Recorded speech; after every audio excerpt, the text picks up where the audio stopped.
What up, world? What up, animals? It's your boy, Tommy D, the nonprofit sector connector. This is the Professionals and Animal Lovers Show. I want to give a shout out to all the Russian tortoises out there. Didn't know what a Russian tortoise was yesterday. A friend of mine, we were talking, told me something about a Russian tortoise. Oh my God. One. As I look on the screen, I realized who it was that told me that. Oh my God, that's too funny. Way to throw me under the bus. I didn't realize. I'm going in my head. I go, I got to shout out the Russian tortoises. This is Tommy D. That's Val. That's Jen. This is Pals. But I was like, I got to shout out the Russian tortoises. And then I'm forgetting as I stare and I look up and I go, oh man, that was you, Jen. I had one. You had a Russian tortoise? Uh-huh. We had one when we were in Florida. I named her Olga. Olga. Yeah. She's currently in the naming phase. I definitely wanted to have, I was like Helga, Olga, like Nikita, you know, something Russian. Got it. I agree. So what are you thinking? So Jen, what are you thinking? Name wise? Well, this. Should we not talk about it? No, it's fine. My husband's actually listening. It was his birthday present. He had a turtle as a kid, and for 15 years, I refused to accept a turtle into the house because we already have enough of the zoo with the rescue pups and the fosters and things. However, my sister actually got one and has one in the house, and it requires no work. Apparently, it's super easy. It's super friendly. It actually interacts with you. So I caved, and for his birthday, I told him he can have a Russian tortoise. Not turtle, mind you. Yeah. Right. It's a tortoise, which is a whole new world to me. I'm not really a reptile person. I am a furry and fuzzy person. All right, we're preferably fat and fluffy, technically. I just really want to know my preference. Yeah, I love fat and fluffy too. Actually, my cat's name is Puffy, one of my cats. But I just want to let you know they love zucchini. Yeah. The funniest part though was when my sister was on vacation and my mother had to feed the thing, watching my crazy old Sicilian mom interacting with said tortoise.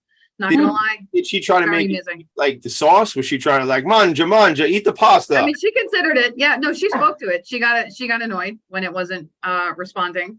Yeah. She too is probably listening and cursing me as we speak, but what else is new? Did you remember this is like 3 years ago, something that little lady, I believe she was a little Italian lady with a little Google device, and she was Google, and she was talking into the Google device. Oh my God, it was like the funniest thing. I think it was like early like TikTok, like when like and it was like a super addicting, and I remember laughing at that with my kids. So look, a couple things we got to talk about. First of all, I had snapping turtles. My brother and I had snapping turtles when we were kids, and we had them in a big old 55. Actually, wait, Tommy. First of all, let's talk about what this show's about. Well, I'm in the middle of a story, and you just. It's the beginning. It's the beginning. All right, so I'll go back. I was only in the beginning of a story. You know how my stories go. All right, so let's tell you what Pals is about. What are we doing here? What today is about, or what the show's about in general. What do you want to talk about, Val? Let's talk about what we're doing here. All right. So, way to go, Val. Tommy's got a handler.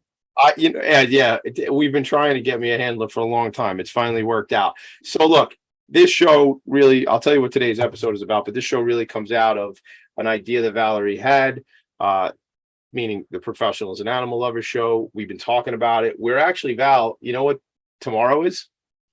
It's our 1 year anniversary. 1 year anniversary of when we started the show, September 1st of 2021. Yay. So Jen, happy anniversary. Thanks for joining us. This is very the anniversary show. Yay. This is it. Who knew? All right. Now, what's funny about the world is it's all about connections. And what we found specifically in this community of animal advocates and animal people and people who are business people who care about animals is everybody wants to work together. Everyone wants to collaborate. Everyone wants to support each other, whether it be in business, whether it be in their philanthropic efforts, or just life, man, like showing up for people. I mean, we're building a community of folks, and it's not just business people. It's people who are community members, people who go to the community board meetings and advocate on behalf of the animals and stand out in front of places with signs. And these might not be business people, but there's certainly people who are focused on serving these animals. So we believe that the bond between animal lovers is incredibly strong. And we know that when we all work together, I say I'm throwing me into that a year into this thing, but when we work as a community, everyone wins. especially the animals. Yes, yes, especially the animals. So I have notes from a conversation I had with my friend Jen Capezza yesterday. And this is a conversation we've been wanting to have here on the program for a while. I mean, we talked about it. Jen's been on my show, Philanthropy in Focus, to talk about the incredible work and really the special work that her organization, Long Island Against Domestic Violence, does each and every day to support those in the need of services. And, you know, it's interesting because as critically important as having these discussions are, one might ask themselves, well, that's great. And I understand why that's on Philanthropy in Focus, but how does this relate to a show that's all about animals? And what would be the relationship? And we're just talking, I mean, Buffy was just here. Was that Buffy or Fluffy? Who's the one with the tail, Val? With the Puffy, the puffy tail. The puffy tail. That's Buffy. Yeah. All right. Can we promise later on I'll finish this snapping turtle story? I promise. We'll get into it. Oh my goodness. Yes, if it would make you happy. Yes, thank you. We'll get it later. If not, we'll do another show and I'll just tell you that story. It'll probably take about 50 minutes anyway. So why would the organization focused on protecting and supporting those who have been victims and survivors of domestic violence come on the show called the Professionals and Animal Lovers Show? Well, here I'm going to read you some statistics.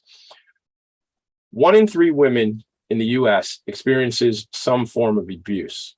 Of those instances, 60% of the survivors state that they did not leave a violent situation because they would not leave their animal behind.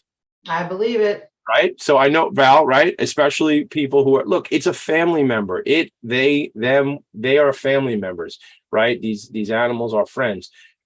Now, this goes on to say the reason they wouldn't leave their animal behind is because in 50% of the cases, the animal is also the focus of the abuse.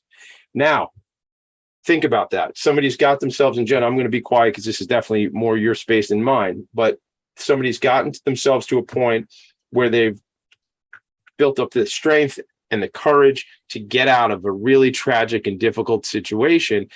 And then there's still this thing that's holding them back, which is the animal. So we need to solve for that. So take it away. If you could you introduce yourself? Sure. Talk a little bit about LIADV, and then let's dive into what the animals are all about too.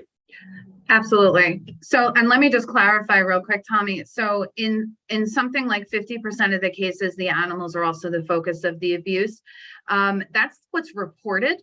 And also the stat is actually something higher, something closer to 85%, where the client or the survivor has some concern for the animal, right? So even if the animal's not necessarily the focus of the abuse, there is a concern about the animal's safety, the animal's well-being, and just general neglect, right? So here at LI Against Domestic Violence, this is something that we recognized a real long time ago.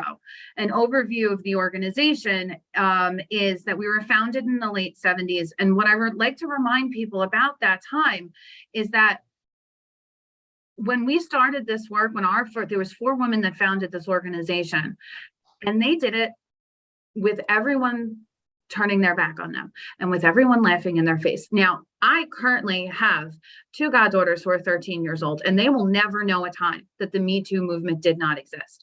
They never will know a time where it's not okay to stand up, right? And say, it's not okay for violence against women. Violence against people in general. That was not the case in the late 70s, right? So now I say all the time, I go to dinner parties and people are always like, oh, what do you do? What do you do? When we talk about it. And I always say either it packs the room or it clears the room. One of 2 things happens. And when it packs the room, they say, oh, that's so cool. Oh, your job is so cool. And yeah, my job is cool. But in 1976, it's not the cool thing to do. And they started this organization before it was the cool thing to do, right? And we've tried to honor that legacy by providing programs that is needed and fills survivor needs and eliminates barriers to escaping violence since that time. A quick overview is our 24-hour hotline. When we started, it was the only hotline, the only resource hotline here on Long Island. Today, that hotline is 24 hours a day, 7 days a week, is only answered by trained domestic violence counselors, and can be translated in up to 144 languages, over 144 languages. Our safe harbor. That's incredible. Yeah. I mean, that's like in real time situation. Yes. Like, yes. Wow. in real time. We use the service, like, when you go to the pharmacy, I always say when you go to the pharmacy and it says point to the language that you need, Yes. that's the national translation service. And that is something, and that's not funded by government contracts. That is something that we fundraise for to make sure that service is available to our clients. Our Safe Harbor shelter, which is actually a lot of the conversation that we're going to talk about in reference to the pet services, was the first domestic violence shelter here on the island. And we can house up to 16 individuals in a secret location, and provide all of the services I'm going to mention right here in the shelter, so that if you're unable to leave or if you're fearful to leave, you do not have to leave that building. Our counseling program serves adults and children, group and individual. We also have a Spanish-speaking counselor, as well as Spanish-speaking staff across the board. This was something that the agency recognized a need for a long, long time ago. Again, before it was Popular. right? Yeah, popular, the cool thing to do, right? Our former executive director recruited Spanish-speaking individuals to serve the needs of that population I've been involved with the organization for over 15 years. And when I started, there was Spanish-speaking staff well embedded in the organization. We actually had the first precinct advocacy project in the country, where we place an advocate, a domestic violence specialist advocate, directly in partnership with Suffolk County Police in the police precincts. And this allows for a comprehensive system-wide approach that creates a smoother and less re-traumatizing. That is so smart. Can I just ask you a quick question before? Yes, ma'am. List more programs? Is there a possibility of perhaps doing the same for, so Suffolk County recently created, to their credit, the first animal abuse task force. Yep. And in fact, We participated in it. yeah, and they recruited a pretty good ADA from Nassau County. His name is Jed Painter. Now he's with Suffolk County. Anyway, the thought is, I believe very heavily that, where there's smoke, there's fire. And if there's a dog or an animal that gets to that level where it's reported to the DA's office, oftentimes by shelter or something, maybe they can have a comparable advocate who's trained and can say, okay, well, this dog, let's say they're registered or they find. So I'm actually going to get into that with our work with assisting the pets as well. And before we go to break, I do just want to point out the rest of our services. Yeah. So, and we'll get into that as soon as we get back, Valerie, because that's exactly what we're talking about today. Definitely. But our advocacy, advocacy department also serves in the county court system. We have a vocational training and financial literacy program as a return to work. And our legal services, we do have a staff attorney that can serve the clients when that is necessary. And of course, our educational and outreach prevention program that goes into schools and community centers and all those types of things. And that is just, if I may, the foundation programs. That doesn't even get into all of the highlights, one of which we're going to discuss today in reference to our pet services. But that is just our foundational programs that has been in place for approximately the last 30 years and growing. And that's in not even counting things like the head injury program, the safer bars, and all of such things. Was one of the women who founded this organization, or more than one of the women, a victim and survivor of abuse? I actually am not sure about that. Okay. I suspect probably. Right. Yeah, I suspect probably.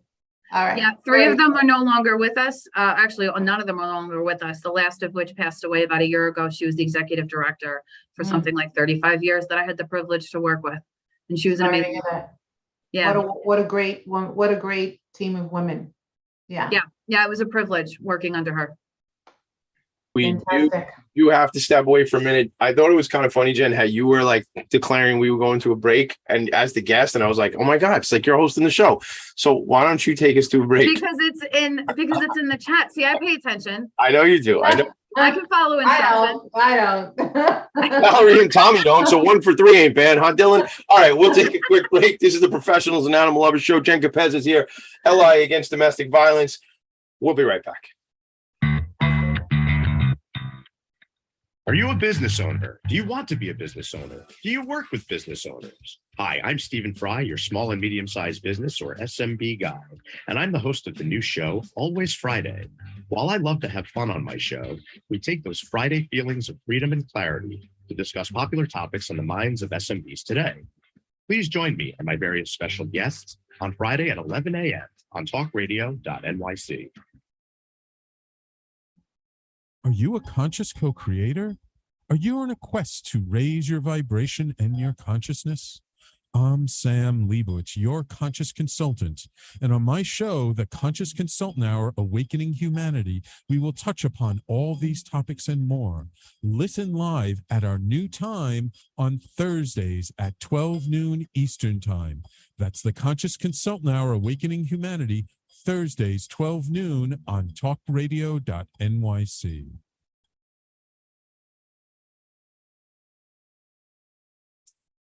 Are you on edge? Hey, we live in challenging, edgy times, so let's lean in. I'm Sandra Bargman, the host of The Edge of Every Day, which airs each Monday at 7 p.m. Eastern Time on talkradio.nyc. Tune in live with me and my friends and colleagues as we share stories and perspectives about pushing boundaries and exploring our rough edges. That's The Edge of Every Day on Mondays at 7 p.m. Eastern Time on talkradio.nyc. You're listening to Talk Radio NYC. Uplift, educate, empower.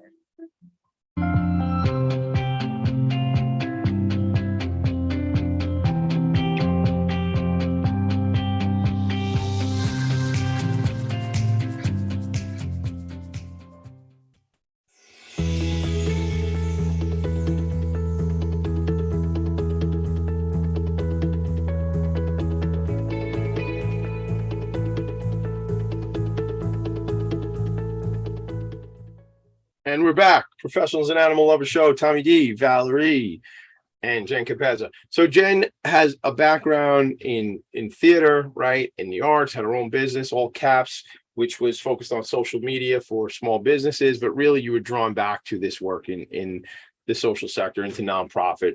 And just this year, you became the associate director of the organization.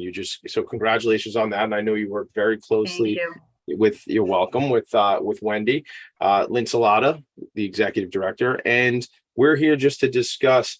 First of all, Jen, and I find it's appropriate at certain times to do this. If somebody's listening to this show and they need help right now, let's shout out the number. Shout out how do they get involved? Let's do that. Our 24-hour hotline that is available 7 days a week. It is free and confidential and can be anonymous if needed. And what we always say is, it's okay if you have to call the hotline 20 times, 75 times, 146,000 times. Call the hotline, have the conversation, know your options, know your rights, and then you can think about it. You don't have to make a change that day. That phone number is 631-666-8833. And can be found all over our social media and website. All you have to do is put in LI domestic violence or Long Island something domestic violence, and we pop right up. You'll see our logo. And if nothing else, take away nothing else from this conversation, it's this: we are here for you, we believe you, and you are not alone. Very good. So I do know someone who was in a horrible situation. At the time, her husband, which she didn't know, she discovered his drug problem, prescription drugs, when she got actually laid off from work. And so she went home. It was like a surprise to everybody, Yeah. And she found her husband there, who was in a suit, he made pretend to go to work every day, but what he was really doing was getting like Oxycontin and opioid prescriptions from any doctor who would prescribe it to him. Anyway, so she had at the time a cat, and she knew she had to get away, and she was very like, what am I going to do? How am I, where am I going to go? What am I going to do? And all of that. So it ended well. She actually left. Cats are a little bit different than dogs, I feel. Not that I don't love my cats, but like a dog is kind of easier to find. They require more, they have to go out several times a day. Cats are great hiders. Like they're incredible. Yeah. Like no one believes I have a cat because they hide whenever there's a strange voice and no one sees my cats. So she went back. She left and went back the next day and got her cat out. And it was a great story because, she was able to go to a friend's and it all worked out. But, I'm curious about what kind of animals you accept. What if someone has multiple pets? And, I can only imagine how traumatizing that is. But another question I had, and I don't know if I want to rattle them off, but here they go. So what percentage, if any, of people, do they go back after they've left? Yeah. So yeah. So, okay. So let me unpack that a little bit.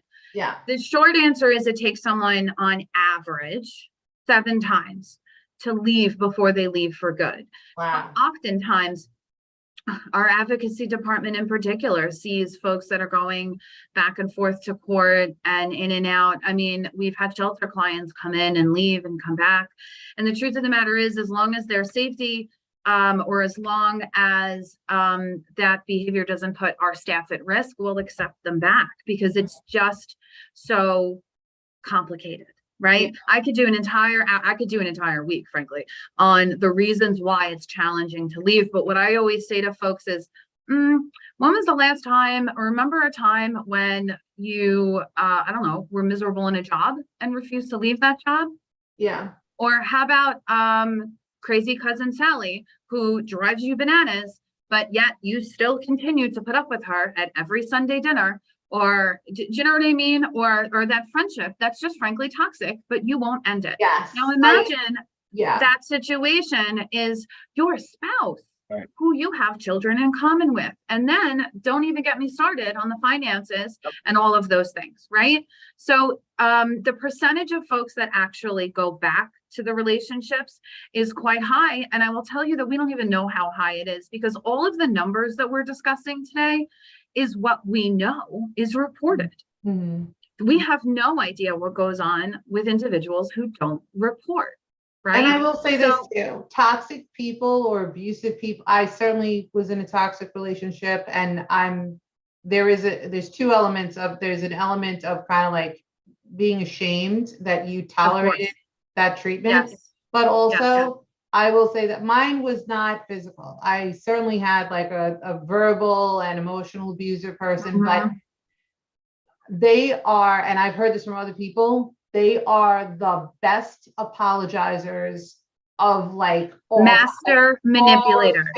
Yeah. Right. Master manipulators. So remember Bernie Madoff and how many people he tricked? Same thing. Okay. Same gene, if you will. So what we find is, so to answer your question about what we accept, so LI Against Domestic Violence is the only shelter on Long Island that accepts the family pet. And I'm going to say that again for those who are listening or just want to make really clear. We accept your pets. We have services for your pets. So if you are in an unsafe situation and you are either coming into our shelter or going to stay with a friend or family and cannot leave your pets and are concerned for their welfare, we will assist you with that. There is only one other shelter in the tri-state area.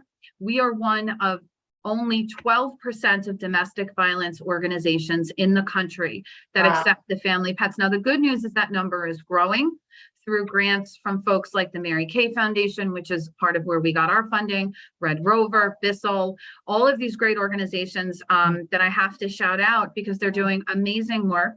And They Yeah. did start it a long time ago. So now we accept dogs, cats, pocket pets, bunnies. I heard a rumor from like 20 years ago that there was a lizard.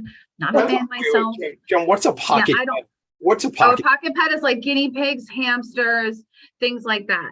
So now, in line with the conversation, I will tell you that how this started over, 20 years ago probably, is that our executive director and at the time the associate director, Wendy, was there. We're all animal lovers here, so yes.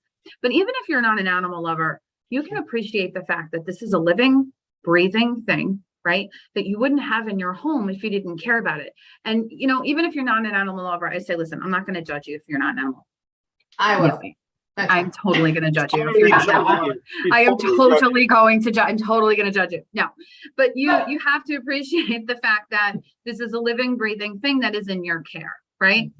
So, something like 20 years ago, we were the first on the island to, what we did back then was we worked with municipal shelters so that we could have placement in the shelters. And then the little resources that were available for like foster homes through partners, friends, what have you, we would assist with that.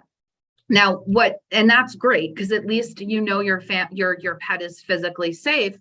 But at the same time, it's not the same. What we know today about how important pets are to our mental health.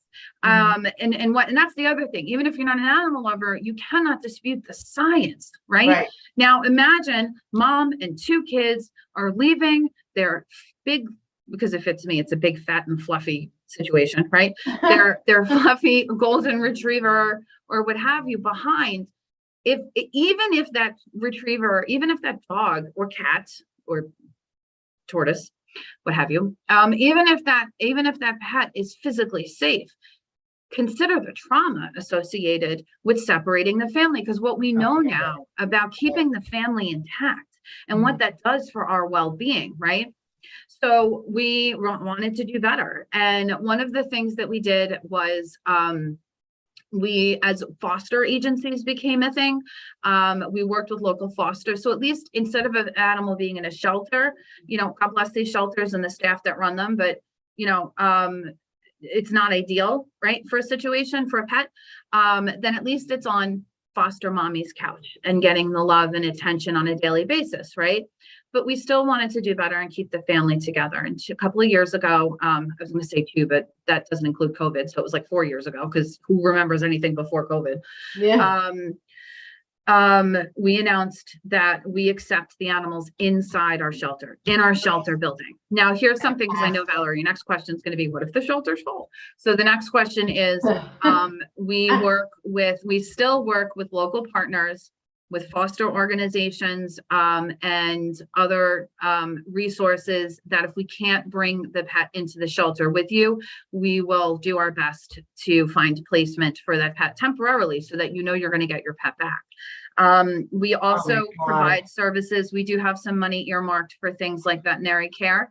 If the dog or pet, I keep saying dog because obviously I'm a dog lover and I can't help myself, but if the pet is not up to date with the veterinarian, we provide some veterinary care, as well as even training and behavioral.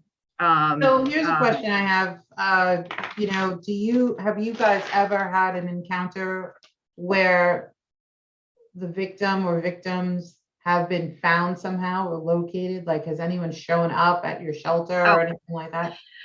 Knock on wood, no. So there's a lot of security protocol in place. There is security at the shelter. There is alarms and cameras and all that kind of stuff. And we did have a challenge for a little bit there when Google started, like Google Maps and stuff. But we worked with them to remove it and things like that. But no, our shelter is very secure. We have connection to the local precinct and things like that. So I love it so much. And yes, I know that we all know we have to go to break again. I hate breaks, but I do need to, before we go to break, kind of recruit you or plant the seed, which I have a feeling I'm going to be able to do here. It's on my agenda. I'm a big animal advocate. And one of the things I really want to push hard and lobby for is an animal abuse registry. Just like a sexual predator register, a sexual abuse registry, whatever it's called.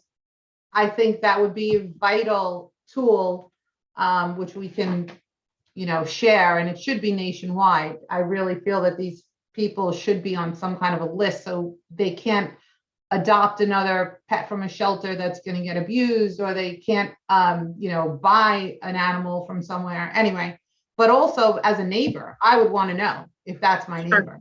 So what I will say, we can talk more when we get back, but what I will say when we get back from break, I do want to talk about our partnership with law enforcement. Great. And how Suffolk County Police Department is our partner in this as well. So real quick though, are you strictly Suffolk County, or can someone in Nassau County get to you as well? It's all of Long Island? The short answer is it depends. We Okay. work solely in Suffolk County courts and solely with Suffolk County Police.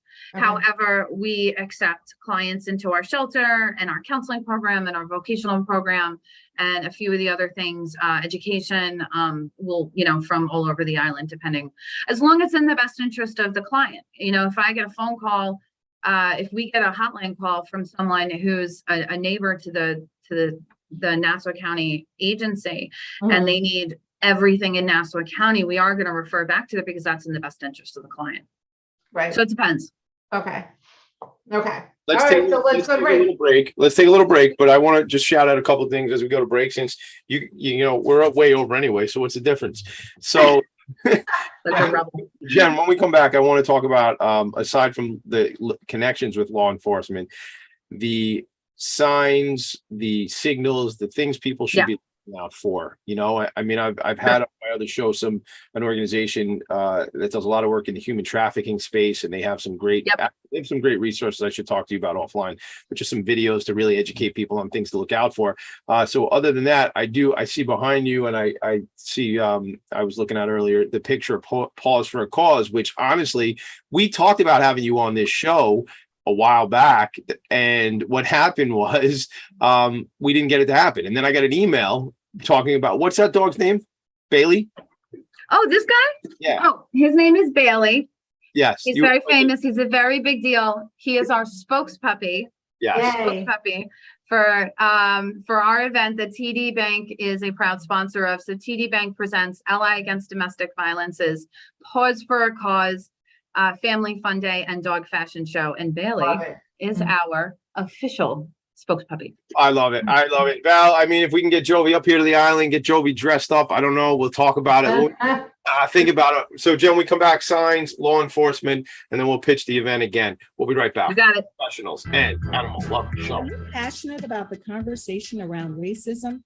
Hi, I'm Reverend Dr. TLC, host of the Dismantle Racism Show, which airs every Thursday at 11 a.m. Eastern on talkradio.nyc. Join me and my amazing guests as we discuss ways to uncover, dismantle, and eradicate racism. That's Thursdays at 11 o'clock a.m. on talkradio.nyc. Are you a small business trying to navigate the COVID-19 related employment laws?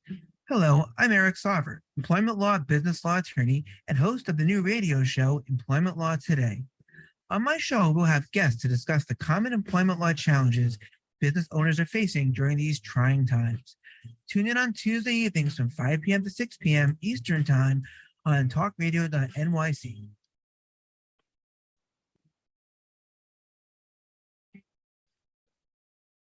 Hey everybody, it's Tommy D, the nonprofit sector connector, coming at you from my attic.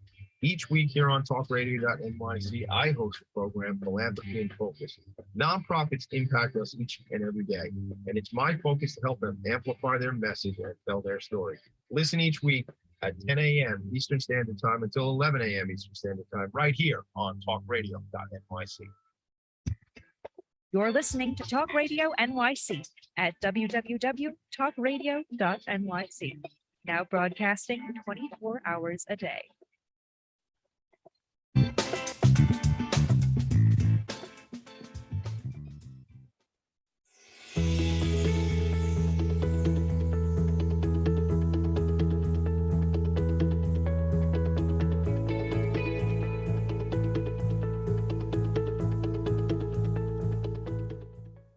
And we are back. Welcome back. It's the Pal Show. I'm Tommy. Val's not here, so I'm just gonna keep singing a song. What's up, Jen? No, please stop. I'm Valerie, here, help, I'm help. here, I'm here. Valerie, help. While we were, I am here. I shared the screen or the website for the event on LIADV.org. Bailey, I know we lost Bailey, right? Bailey's passed. Is that right? So Bailey passed on, I think right before COVID. Yeah. But Bailey was the fur baby of one of our volunteers, on the Paws for a Cause planning committee. And we decided that if, I know why Tommy's making me tell this because he gets a kick out of my shtick, but we decided that if Dick Clark's name can still be on New Year's Rocking Eve, then Bailey can still be our Paws for a Cause spokespuppy. I love it. Someday there'll be a program called the Tommy D Show, and I will not be hosting it, but it'll be like somebody else hosting it, but it'll still be called the Tommy. Right? I get it. Right. Exactly. Totally same thing. It's the No, exact same. I actually saw, it's funny because I saw, we posted a flyer about today's show on Facebook, and I saw someone say, "Oh my God, that's Bailey." And it was like, I don't know if it was the fur mom of Bailey or somebody's friend. Oh, I don't know. I have to look. Check it out. Look it out. Check it on the Facebook. So let's talk. He's very famous. Yeah. Very big deal. It's very famous. Look at that cute little hat he's got. He's got the flat cap, the like, extra, read all about it. That's the thing. Yeah. Also, fun fact, for a very long time, Bailey made many appearances on our Facebook page. There's pictures of him and his brothers for Pride. There's pictures of him in a Halloween outfit. I mean, we had a little too much. I love that. Well, speaking of mascots and dogs, and I haven't seen Jovi yet today. Val, is Jovi around? We're going to see Jovi. He is around. He's taking a nap, so I don't like to. Oh, he's very busy.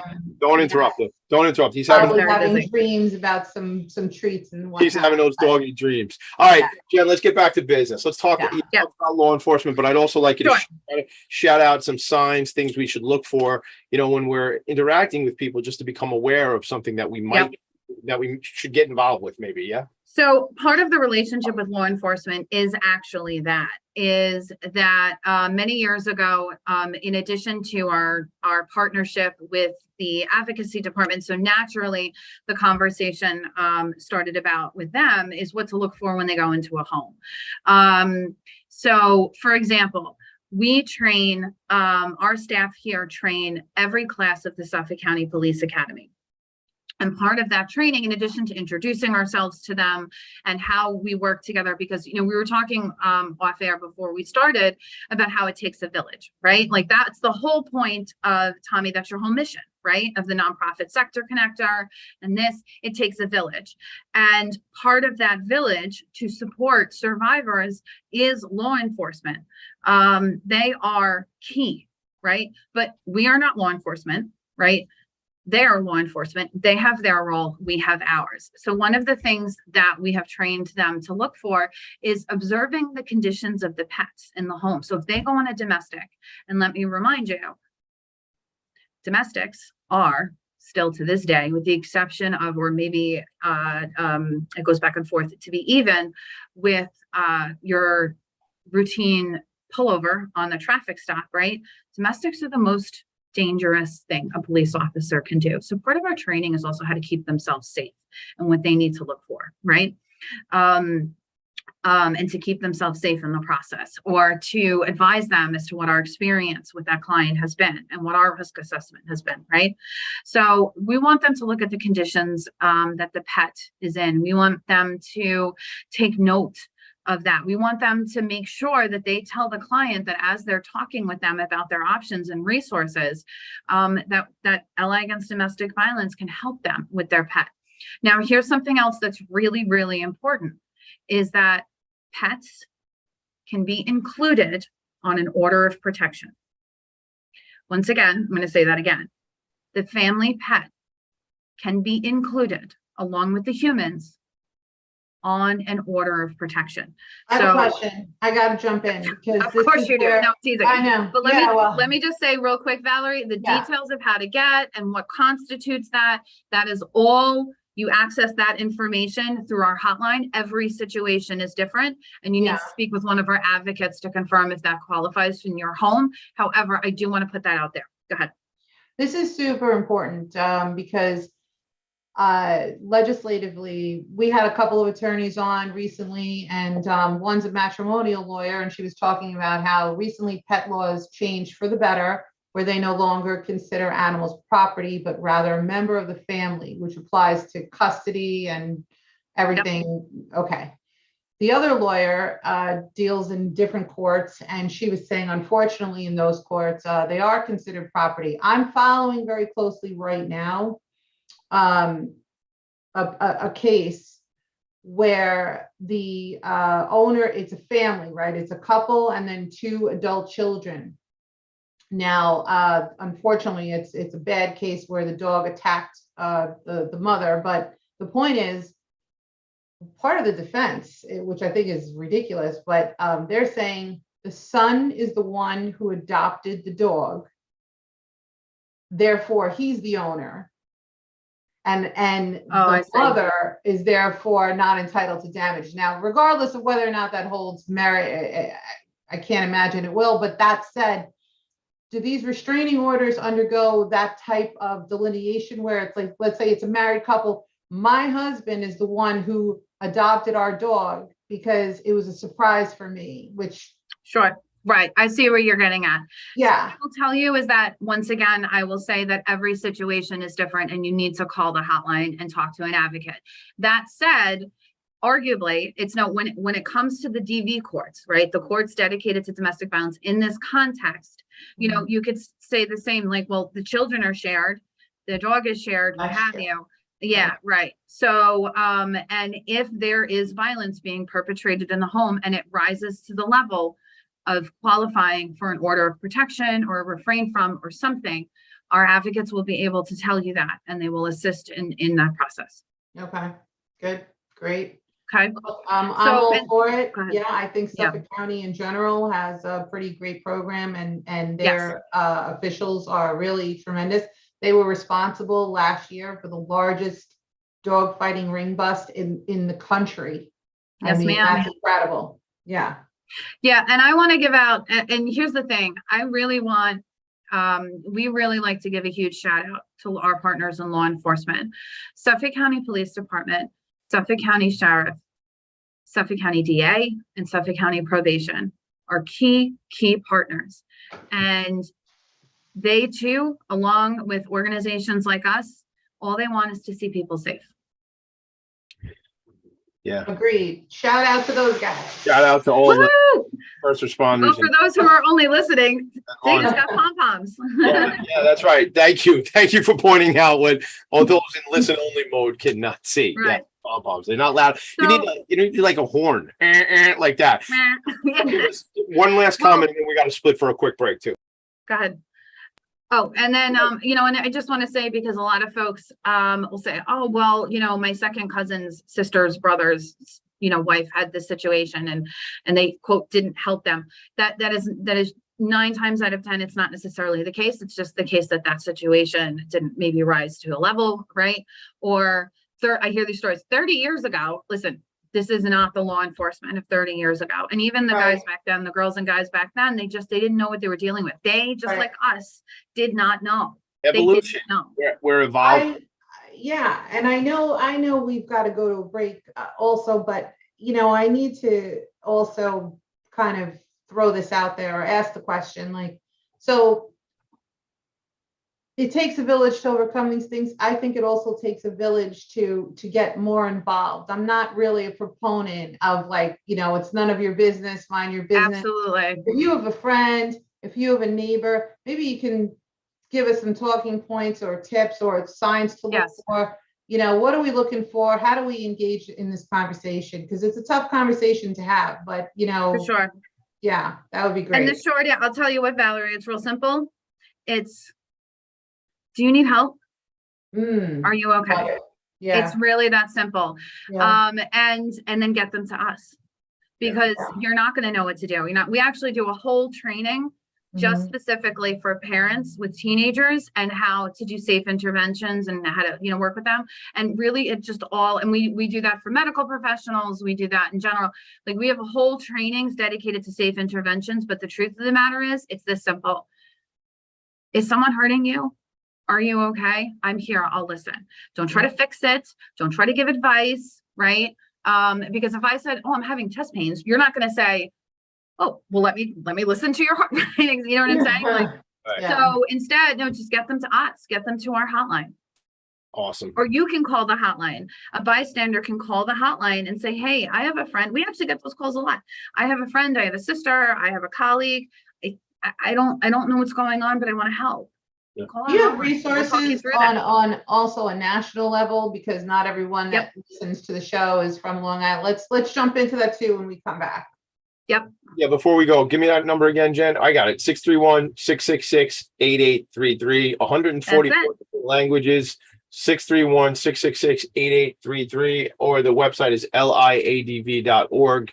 But they're there 24 hours a day. And if you're just calling to get some understanding and advice, that's okay. Make the phone call. Doesn't mean you have to, leave the You situation. don't have to do anything. Right on. You don't have to do anything. Just get yourself aware. All right, Jen, Valerie, and I will be right back, pals. Hey everybody, it's Tommy D, the nonprofit sector connector, coming at you from my attic. Each week here on talkradio.nyc, I host a program, Philanthropy in Focus. Nonprofits impact us each and every day, and it's my focus to help them amplify their message and tell their story. Listen each week at 10 a.m. Eastern Standard Time until 11 a.m. Eastern Standard Time, right here on talkradio.nyc. In a post-COVID world, you may have many unanswered questions regarding your health. Are you looking to live a healthier lifestyle? Do you have a desire to learn more about mental health and enhance your quality of life? Or do you just want to participate in self-understanding and awareness? I'm Frank R. Harrison, host of Frank About Health, and each Thursday, I will tackle these questions and work to enlighten you. Tune in every Thursday at 5 p.m. on talkradio.nyc, and I will be Frank About Health to advocate for all of us.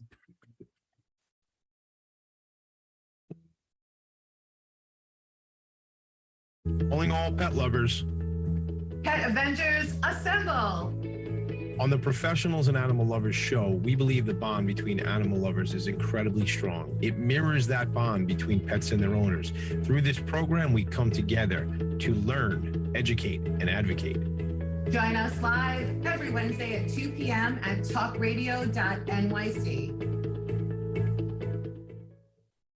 You're listening to Talk Radio NYC at www.talkradio.nyc. Now broadcasting 24 hours a day.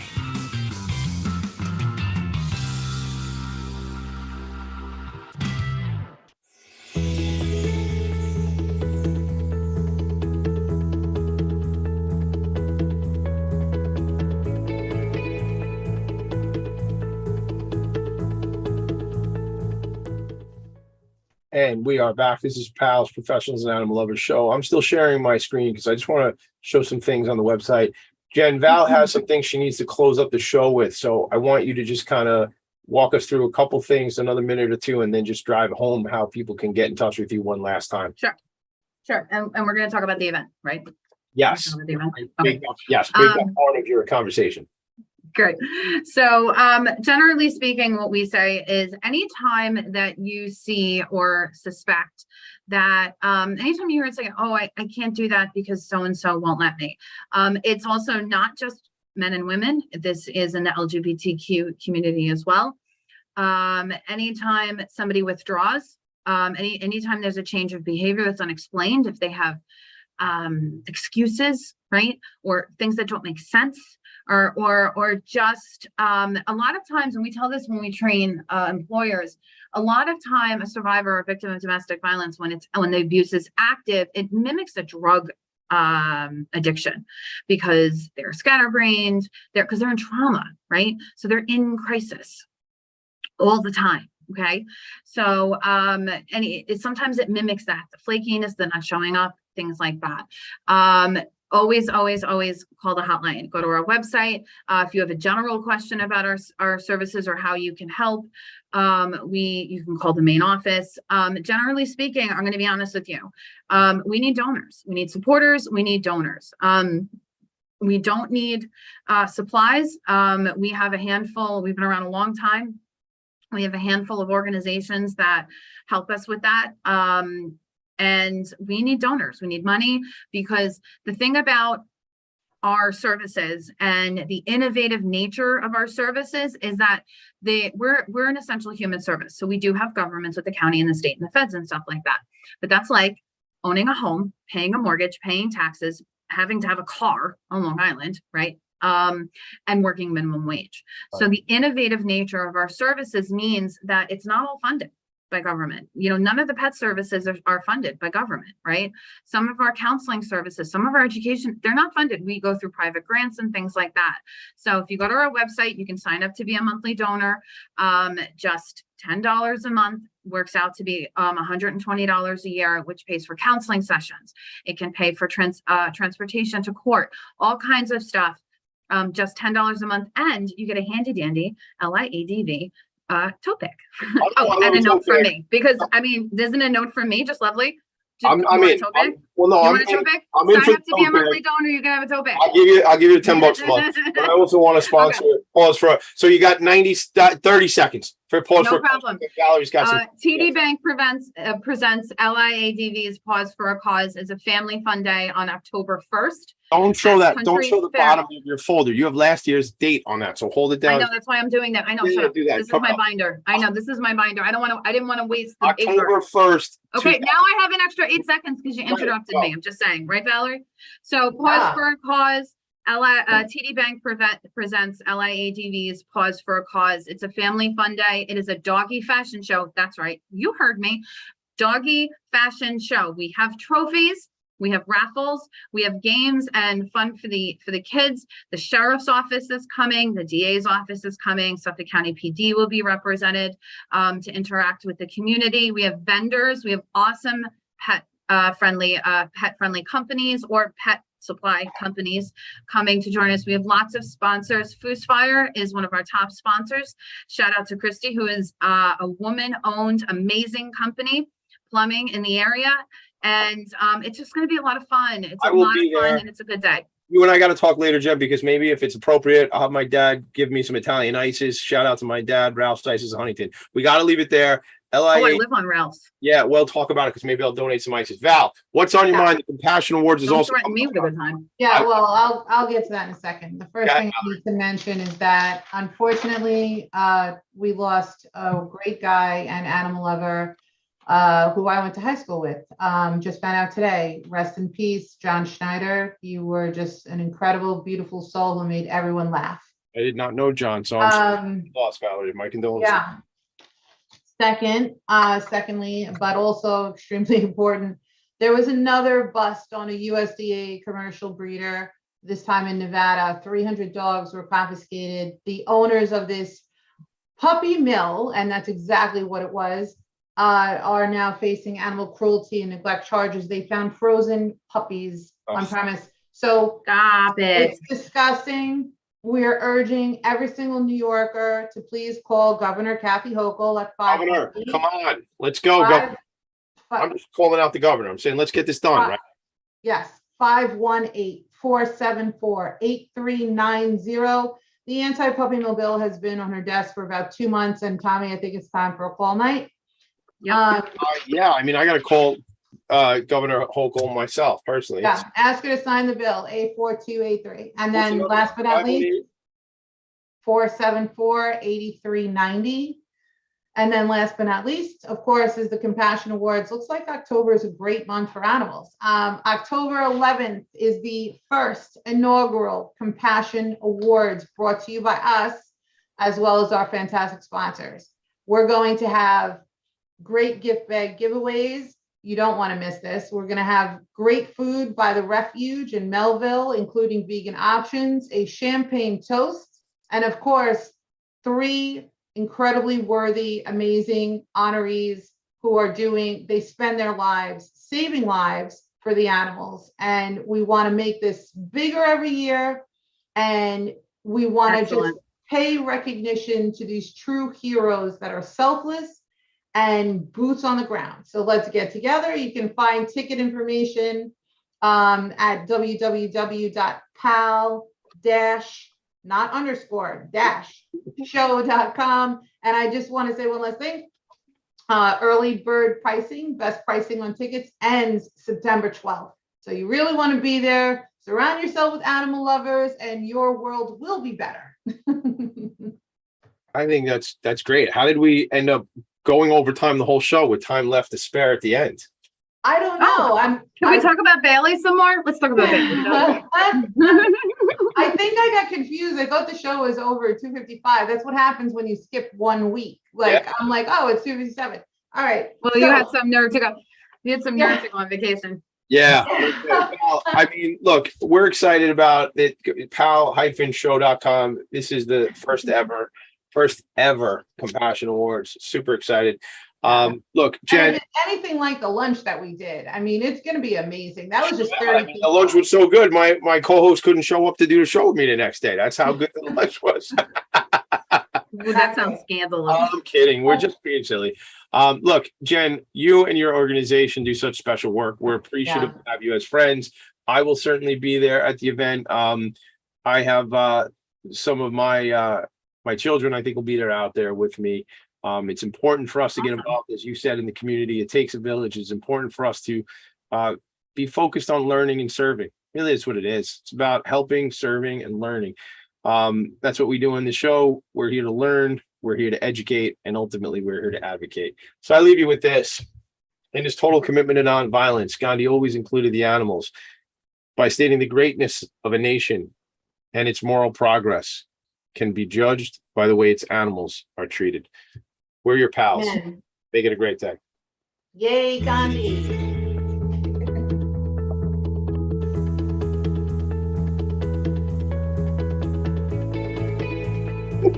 Bye, Bailey. Bye, Jen.